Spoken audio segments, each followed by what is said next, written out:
साथियों नमस्कार, जय हिंद जय भारत। साथियों, मैं international human rights and anti corruption organisation का संस्था संचालक गुरदयाल सोनी गुलशन। हमारी संस्था का रजिस्टर्ड ऑफिस आपको पता ही है, वार्ड नंबर 4, सादुल शहर, नजदीक अंडरपास, श्रीगंगानगर, जिला श्रीगंगानगर, राजस्थान। साथियों, आज का मैं ये लाइव है जो विशेष तौर पे किसी विशेष मैटर के लिए आया हूं, क्योंकि समाज में बहुत सारे एनजीओज हैं जो आज के दिन आजकल विभिन्न तरह की योजनाओं का नाम लेकर के जगह जगह पे फ्रॉड, जालसाजी, बदनीयती से लोगों से पैसा उगाही करना और चंद दिनों में ऑफिस खोल करके अपना भाग जाना, ये ऐसी चीजें हैं। कुछ लोग पकड़ में आ जाते हैं। तो कल परसों की एक घटना है, हमारे ही राजस्थान के किसी एक एनजीओ का पर्दाफाश हुआ है जो किसी सरकारी योजना का नाम लेकर के पैसे की उगाही कर रहे थे। तो उसकी वजह से हमारे कुछ लोगों को भी डर लगा कि भाई ऐसा तो नहीं है कि हमारे ऊपर भी सरकार ऐसा कुछ शिकंजा कसेगी या ऐसा कुछ करेगी। तो मैं उन लोगों को बताना चाहता हूं इस वीडियो के माध्यम से, देखिए, सरकार ने हमें अधिकार दिया है इंडिविजुअल कार्य करने के लिए। अगर हम किसी अन्य का नाम लेकर के, ये तो सरकार की बात थी, आप अगर किसी पड़ोसी का नाम लेकर भी कोई कार्य करते हैं तो वो भी गैर कानूनी में आता है। आप किसी भी संस्थान का, अन्य संस्थान का नाम लेकर के कार्य करते हैं वो भी गैर कानूनी में आता है। आपको चाहिए, जागरूक होना पड़ेगा आप लोगों को। हमें जागरूक होते हुए पहले तो ये देखना होगा कि हमें वो क्या पद पोस्ट दिया गया, उसका आई कार्ड, आपके पास नियुक्ति पत्र, आपके पास सारी चीजें दी जा रही हैं। प्लस इसमें कोई ऐसा सरकारी वर्ड तो यूज नहीं हो रहा है। हमारे यहाँ सरकारी चीज का नाम कब आता है, ध्यान दीजिएगा। हमें अगर कोई भी डोनेशन देता है, कोई भी हमारी संस्था के अंदर डोनेट करता है, सहयोग देता है स्वेच्छा से, हम लोग किसी पे लागू नहीं कर सकते, ना ही हम लागू कर रहे हैं कि आप ये करोगे या ऐसा आपको करना पड़ेगा, ऐसा नहीं है। जो भी अपना स्वेच्छा से सहयोग करता है उसको सरकार एटीजी के तहत, आयकर विभाग का एक सेक्शन है एटीजी, उसके तहत उनको इनकम टैक्स के अंदर छूट मिलती है। तो वहां हमारा नाम जरूर आता है कि भी सरकार हमें ये सहायता भी करती है कि हमारे लोगों को, संस्था हमारी जो है वो किसी भी तरह का सरकारी अनुदान नहीं ले रही है, ना भी किसी सरकार से कोई प्रोजेक्ट लिया हुआ है, ना ही हमारी संस्था सरकारी कोई योजना का प्रचार प्रसार करती है। हम लोग हमारे लोगों को जागरूक करते हैं कि भाई आप फ्रॉड से बचें, ये जो जालसाजियां लोग करते हैं इनसे बचें। कैसे बचा जा सकता है उनसे? उनसे तभी बचा जाएगा यदि हम लोग उस चीज का अच्छी तरह से वेरिफिकेशन करेंगे। आपको कोई भी किसी सरकारी योजना का नाम लेके कहता है तो तुरंत आज गूगल बाबा से आप पूछ सकते हो, गूगल क्रोम में जाइए, आप वहां से डायल कीजिए, कुछ भी उसमें टाइप कीजिए। आजकल बच्चे भी बोल के निकाल लेते हैं। तो आपने वहां से पता करना है कि फलां डिपार्टमेंट में क्या ऐसी योजना है क्या, और वो उनके पास अधिकृत है या नहीं है, उसका टेंडर उसको दिया गया है या उसको प्रचार प्रसार दिया गया है, उसके प्रॉपर पूरी छानबीन करनी चाहिए, तब हम फ्रॉड से बच पाएंगे। दूसरी बात कि हमें चाहिए जो भी कोई संस्था जिसका नाम ले रही है उसका करंट अकाउंट है या नहीं है, उसी नाम के करंट अकाउंट में पेमेंट जा रहा है नहीं जा रहा है, उसी नाम से और शिफ्ट दे रहे हैं नहीं दे रहे हैं, जो आपको कुछ देने का बोला जा रहा है वो रिटर्न में दिया जा रहा है या नहीं दिया जा रहा है, चाहे आपकी मानदेय का हो, सैलरी का हो, आपके किसी प्रोत्साहन राशि का हो, कुछ भी हो, वो रिटर्न में है या नहीं है। साथियों, आज के समय में अभी आधुनिक जो दौर चल रहा है इसके अंदर हमारा माननीय न्यायालय भी एक ईमेल को स्टाम्प पेपर की तरह मानता है कि आपने अगर स्टाम्प पेपर पे कुछ लिख के दिया या आपने अपनी ईमेल से आदान प्रदान किया कुछ भी लिख के, तो वो उतना ही वैलिड होता है। तो क्यों ना आप जब भी किसी से किसी मैटर के लिए बातचीत करते हैं तो उससे मेल मंगवाया करें कि भाई आप जो बात कह रहे हैं वो मुझे मेल पे कि मुझे इन्होंने ये कहा था। साथियों, अपनी जो संस्था है इसके अंदर हम लोग क्या करते हैं, जब भी कोई पर्सन हमारे पास वॉलंटियर के तौर पे या हमारे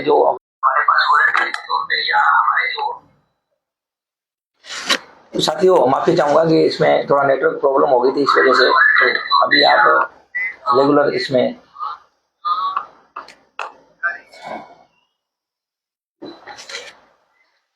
तो हमारे यहाँ जो भी होता है मैं नियम बता देता हूँ किस टाइप से हमारे यहाँ किया जाता है। सबसे पहले तो हम लोग एक स्टेट के ऊपर, राज्य स्तर के ऊपर, हालांकि राज्य स्तर पे 3-4 हो सकते हैं, 5 भी हो सकते हैं बड़े राज्य के हिसाब से, तो उनके ऊपर हम लोग एक स्टेट प्रभारी, जो स्टेट हेड के नाम से हमारे यहाँ जाना जाता है, बाकायदा उनको प्रोत्साहन राशि पहले 3 महीने दिया जाता है, उसके बाद उनको मानदेय दिया जाता है, मानदेय के बाद परमानेंट भी किया जाता है। तो उसके लिए उनका जो 75,000 का रहता है वो हम लोग उसको मानदेय प्रॉपर पर मंथ देते हैं, यदि वो अपने नियमानुसार टीम से 8 घंटे कार्य कराने में और खुद 8 घंटे कार्य करने में सक्षम होता है। तो खैर चलिए, इसके बाद उनके नीचे जो होता है वो डीआई, जिला इंचार्ज की नियुक्तियां होती हैं। ये कोई भी चिटफंड कंपनी की तरह नहीं है कि हम लोग आपके लेवलों की इनकम दे रहे हैं, आपको राइट और लेफ्ट का दे रहे हैं, ऐसा कोई मैटर नहीं है। और ना ही हम लोग एमएलएम सेक्टर से रिलेटेड है, ना ही उससे संबंध रखते हैं किसी तरह का, ना ही हम कोई किसी तरह का पिरामिड स्कीमें जो चलाते हैं कि ऐसे आपका नेटवर्क बनेगा, ऐसे हो जाएगा, उसमें हम लोग विश्वास नहीं करते। और उस तरह का सरकार के द्वारा बैन भी है। हम लोग कैसे कैलकुलेट करते हैं कि हमारा एक स्टेट हेड होता है, उसके नीचे इतने डीआई रहेंगे, उन डीआई के नीचे इतने एफओ रहेंगे, इसके अलावा हमारा और कोई सिस्टम नहीं है। वो एफओ के बाद वॉलंटियर है। हाँ, यदि अगर वॉलंटियर भी कोई हेल्प करना चाहे या कुछ करना चाहते हैं तो उसको भी प्रोत्साहन राशि के रूप में कुछ थोड़ा दे दिया जाता है। लेकिन हमारे यहाँ कोई मेंबर बनाने वाली योजना नहीं है कि आप इतने मेंबर बनाइए, वो इतने मेंबर बनाएंगे, वो इतने मेंबर बनाएंगे, या आप लेफ्ट राइट करिए, या ए बी करिए, ये करिए, वो करिए। ऐसा हमारी संस्था में कोई सिस्टम नहीं है। और इसके ऊपर ध्यान रखना है, कहीं भी कोई पर्सन इस टाइप का ना बताता हो, कोई शो ना करता हो इस टाइप का, या किसी को गलत झांसा ना दे रहा हो। हमारी संस्था के लिए अगर कोई भी आपको संदिग्ध गतिविधि लगती है कि अगर वो एमएलएम टाइप आपको कुछ प्लान शो कर रहा है, या कोई इस टाइप का प्रलोभन दे रहा है, या किसी अन्य बात का कोई प्रलोभन दिया जा रहा है, या इन्वेस्टमेंट के बारे में बता रहा है कि आप इतना इन्वेस्टमेंट करेंगे तो इतने साल बाद इतना मिल जाएगा, इन्वेस्टमेंट नहीं, स्वेच्छा से सहयोग राशि।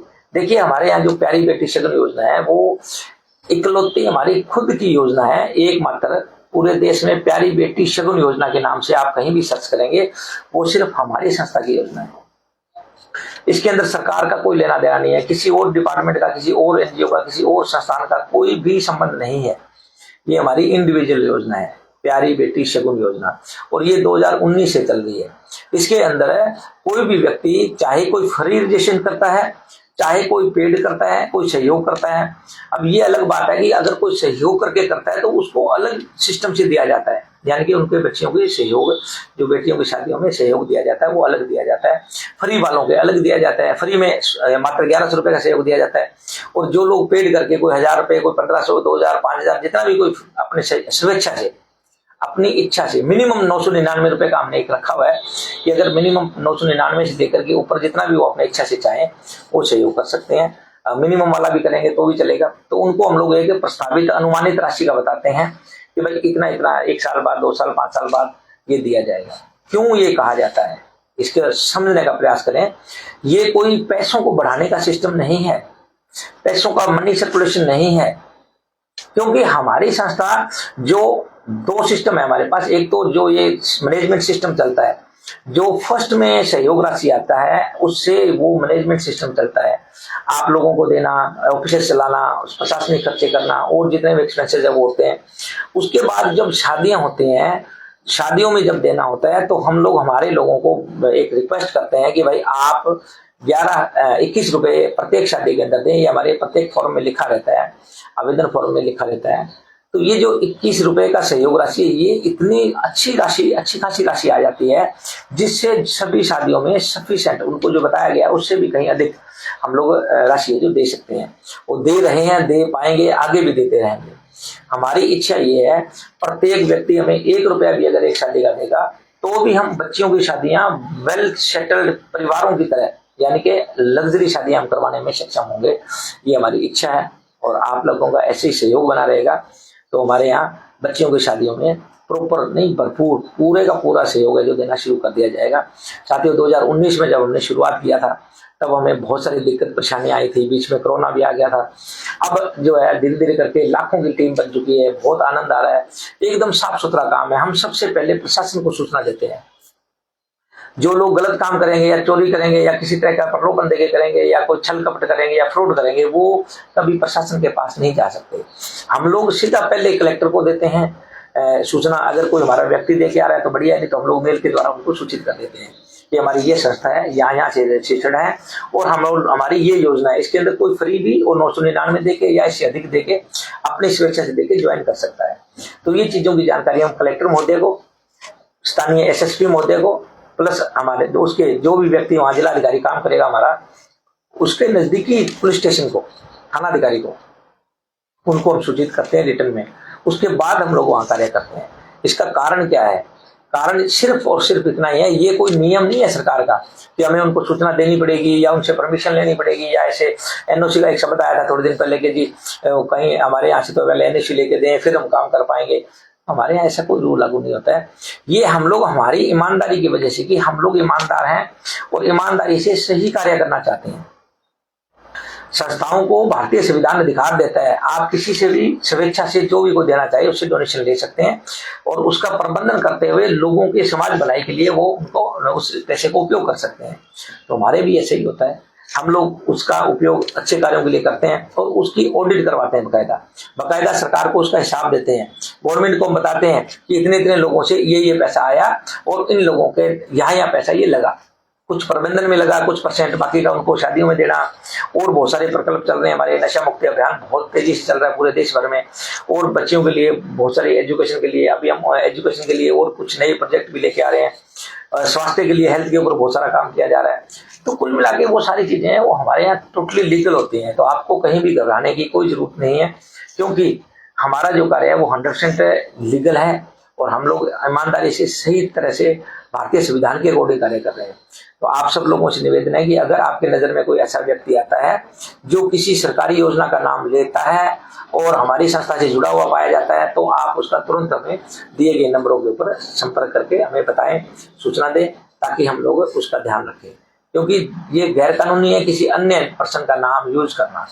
मैं आपका नाम यूज करूं ये भी गलत है, आप मेरा नाम यूज करो ये भी गलत है। अगर संस्था का नाम हमारी संस्था है, हमारा ये प्रोजेक्ट है, तो उसका आप नाम कहीं भी यूज कर सकते हैं, लेकिन किसी सरकारी चीज का नाम नहीं यूज करना है। ना ही हमने किसी के लिए किसी को फोर्स करना है कि भी आपने इतना देना होगा, देना पड़ेगा, देना चाहिए, नहीं तो ये हो जाएगा वो जाए। किसी को डरावा, भय या प्रलोभन देके हमने कार्य नहीं करना है। हमने जागरूकता लानी है, हमारा काम ओनली जागरूक करना कि भाई हमारी ऐसी योजना है, यदि आप इसमें ऐसे एंटर करके ऐसे ऐसे सहयोग लोगों को करते हैं तो आपके वाले बच्चों का भी भविष्य उज्जवल हो जाएगा। तो ये उनको बताना होता है हमें। ये नहीं है कि हम उनके ऊपर कोई प्रभाव बना के या दबाव बना के या ऐसा कुछ करके कहें या भय दिखा के करें, जैसे कई बार इंश्योरेंस वाले सेक्टर वाले कर देते हैं। उस तरह से हमने नहीं करना है और सरकारी योजना का तो बिल्कुल नाम नहीं लेना है। तो हम लोग हमेशा ही मजबूती से थे, आज भी हैं और आगे भी मजबूती से रहेंगे। तो आज ज्यादा लंबा नहीं करेंगे, इतना ही काफी है। जय हिंद, जय भारत, नमस्कार। आपका दिन शुभ हो, होली की शुभकामनाएं।